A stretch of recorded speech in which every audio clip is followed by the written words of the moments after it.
Hi again, and welcome to the sixth interview of the Everyone's Interesting podcast show.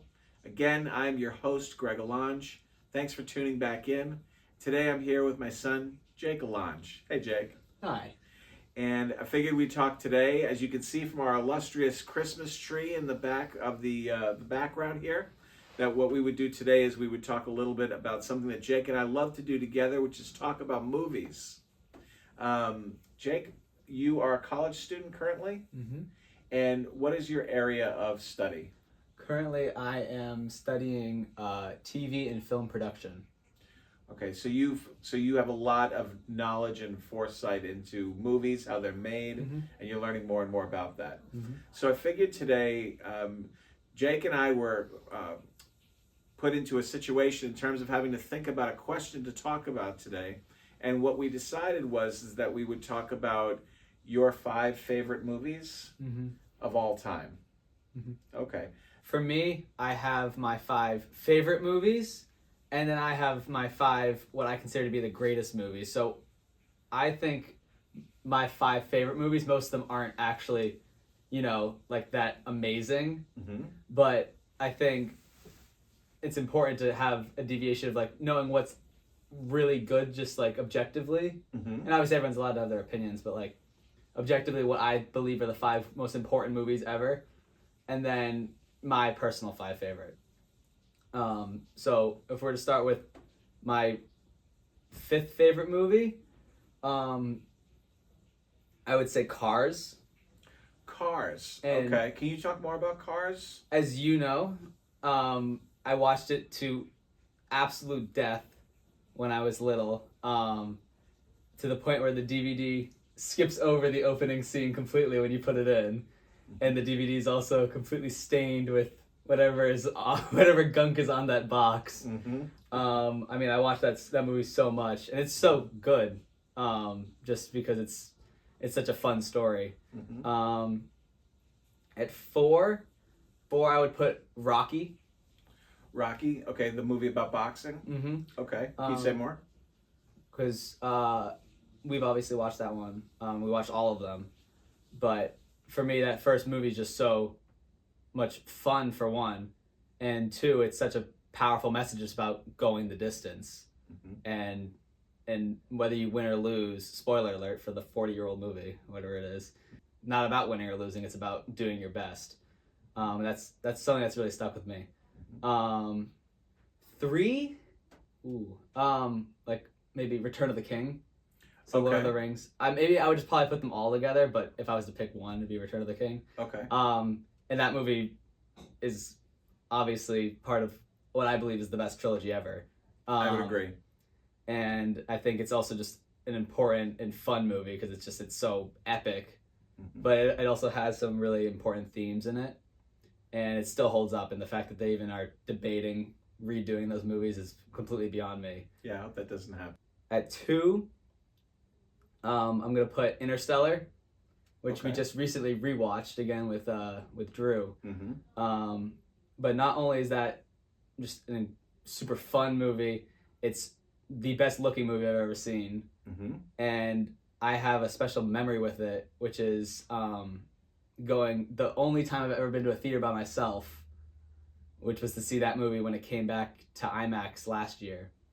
And that was just, it was like I was by myself, so I didn't think anything, it was gonna be like, it's gonna be kind of but because obviously you think of seeing movies with people, but I think it made it just that much more special because it was just me in the movie. And just that movie is unbelievable. And then at number 1 would be Star Wars Revenge of the Sith, which when people think of Star Wars, they don't think of that one. But that one's just so epic, and there's so much going on, and there's so much fighting, and it's so awesome that's my favorite movie ever. And I can quote just about the entire movie. I have almost the entire script memorized at this point. And it's so quotable, which is just makes it so much fun. But then that's my difference between my favorite movies and my greatest movies, because I would put almost none of those movies in the greatest movies. If I was to do like the 5 most important movies, it's more less, I mean, obviously they have to look good. And that's... So you're talking about like the greatest movies that have ever been made? they have to look good and they have to be like important, but they also have to carry something more than just the movie. I watch Revenge of the Sith and I think like, oh, this is awesome, but I don't like leave the movie thinking like, oh, like there's some crazy messaging in this movie. Like it's pretty clear. It's just good and evil. If I was to think of the most important movies, and I don't know if there's a particular order, but like Schindler's List for one, it's a super important movie, and I remember we watched that together. Okay. And can you talk a little bit about what Schindler's List was about, and also about what made it great? It's a true story about the Holocaust, and I don't even really think I need to go into any more about that, about why it's so important. It's such a dark movie. It's probably the most dark movie I've ever seen, and it's so upsetting to watch. I wouldn't watch it again until I have kids. Probably, I have no reason to, because it's just that upsetting to watch. Because it's like this actually happened, and that's really what makes it so powerful. Is that this really all happened, and these people had to go through this. But the filmmaking is just incredible because everybody, for one, acting wise, everybody looks and is so super believable. And just look wise, I mean, you see like a black and white movie and it's like, oh, like people, my kids my age will be like, oh, it's black and white, like I don't care. And it's like putting it in black and white for me kind of made it feel older and put you back in the time, because all the pictures are in black and white and stuff. And so it didn't have to be in black and white, but they chose to do that because I feel like it made you feel like you're back there. That's what I see. Is when I think of back then, I don't think of in color, because I see all the pictures I see are in black and white. And I think that was a really interesting choice to make. And then obviously there's the girl in the red in that movie, right? And that's the one piece of color that you see in the majority of the movie, and it sticks out. And Spielberg made that movie, right? He's my favorite director. I think considering all the movies he's made, some of them obviously not as like best looking, not the best looking stuff ever, but I think in terms of just like what he's made, his lineup of movies is just so amazing, and we all still talk about it and we all watch them. How about 4? This is not in a particular order because I don't know if I could do it. It would probably be Saving Private Ryan, which I believe is also still Spielberg. Yes, that's correct. And I know that movie is revered as one of the more accurate World War II movies, and it's not based on a true story, but it's based on true events. And it's another one of those where it's like you can't believe it happened, and the footage is just so raw and so real, and the messaging for me was all about self-sacrifice, and about everyone's got to give something for the cause. And so I feel like it's really special about war movies, is me personally, is I always take away something different every time. I've never watched a war movie and taken away the same thing. I feel like they've all, and I don't understand how it's possible, because I feel like at some point we're going to come across something that's the same. But every war movie I've watched, always I've taken something different away from it. And that's not even about war most of the time. It's like teamwork, camaraderie. That's why I think of Platoon a lot of that, like that. And other aspects of just society and people with war. I feel like that's you get the most people out of war movies. That's where you feel the most humanity, which is hilarious because it's always about the most awful people ever. But I would put that one at 4, because I remember finishing watching that and being like, and literally like Matt Damon's character at the end just like staring off like, whoa. At 3, I would go with Forrest Gump, which we just rewatched with Drew as well. I mean, and what's not to say about that movie? There's just so much going on in that movie. But that's what I think makes it so special, is you basically just live this dude's life and you see his look on it, because obviously you're watching it and you have your own take on what's going on, and obviously it's the memes is like, oh, Jenny's this terrible person and stuff, and like she treated him so bad, but it's like you watch through his lens and you see how he looks at it, and he always looked at life through a really bright lens, which I think is something people need to do more often. To be like Forrest Gump and look at the brighter side of life. Good message. Yeah, because he had such a terrible life for the most part. In a lot of ways, yeah. But yet the way he talks about it is he's like, oh, look at all this fun I had. And I think that's something that people these days don't do, and they just focus on the trauma and how it damaged them. But for him, it's like this is my adventure I went on. Yeah. Number 2 is a basic Shawshank. And I think the main focus of the movie is about like these people are inside. These are all bad people. None of these people are good people in this prison, but yet you seem to care for everyone because everyone deep down made a mistake. And I think that's what the movie's about, is like, you know, you made these mistakes, but it's like these are still people inside. And I mean, it's got like the ultimate happy ending ever on that beach. Like that's the one movie where I finished it. I was like, wow, like that's awesome. Like that's a great happy ending, but yet you still feel something at the end. Good outcome. And number 1, I already said, was Interstellar, because that's the only movie for me that had the messaging, the themes, the music. The music is amazing in that movie, and I always forget about it. And then the look, because I mean, I still don't know how they did it, because it looks so real and looks so clear too. Every shot looks like a piece of art. And rewatching it every time. I mean, my favorite story whenever I tell people about Interstellar was that you and me watched it for the first time. Neither of us had seen it, and you fell asleep. Yeah, most likely. I'm notorious for falling asleep on movies, with Jake especially. So that tracks, actually. But after we finished it, I was so blown away, I woke you up. It was like, we need to watch this again tomorrow, and you're staying awake this time. And then the very next day, I rewatched the movie again, and it was just as good. Did I stay awake? Yes, you did, actually. Okay, good. Only movie I've ever cried 3 separate times on my first watch, because 3 separate points in the movie. And I've said this before to you, is I really can't wait to watch it when I have kids, because that's the movie is really about fatherhood. And it obviously the whole thing is about humanity and saving humanity and making these choices and stuff, but at the end of the day, that's what it's really about, is about his connection with his daughter. And so that's something I'm really excited about, is seeing that when I'm older, because it's such a powerful movie. And like I said, it looks amazing. To go back to when I saw it in IMAX, the bass was so loud that the chairs were shaking. Yeah. And I felt like I was in the spaceship with them. It was unlike anything I've ever been in. It was basically like, it's up there with my top 3 movie moments ever. Like in a theater. That for me is why it's number 1. Every time I watch it, I'm blown away every time. That's awesome. That's a great list. As far as some specifics, if I sort of spitballed some like genres of movies for you to make a quick comment on, is that something you think you might be able to do? Sort of almost like a free association. So like the minute I bring up a genre and ask you if you could just share with the audience what's the first thing that comes to mind, right? So when you think of like horror movies, for example, what's the first horror movie that comes to your mind is what you think is the best horror movie of all time that's ever been made? The Shining.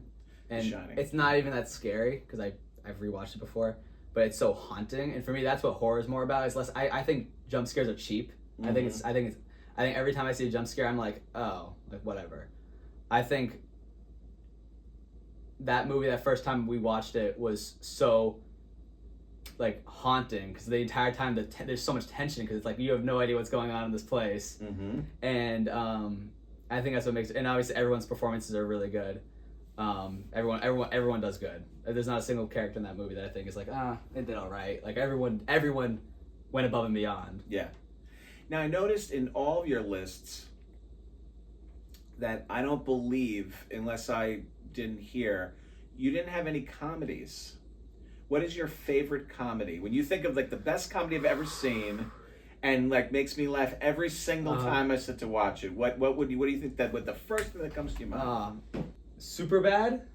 Superbad. Okay, can you say more about that? I mean, that movie's just out of control. It's like, it's also like, it feels so like totally like this could happen, which is the funniest part. Is like it's there's so much stuff going on.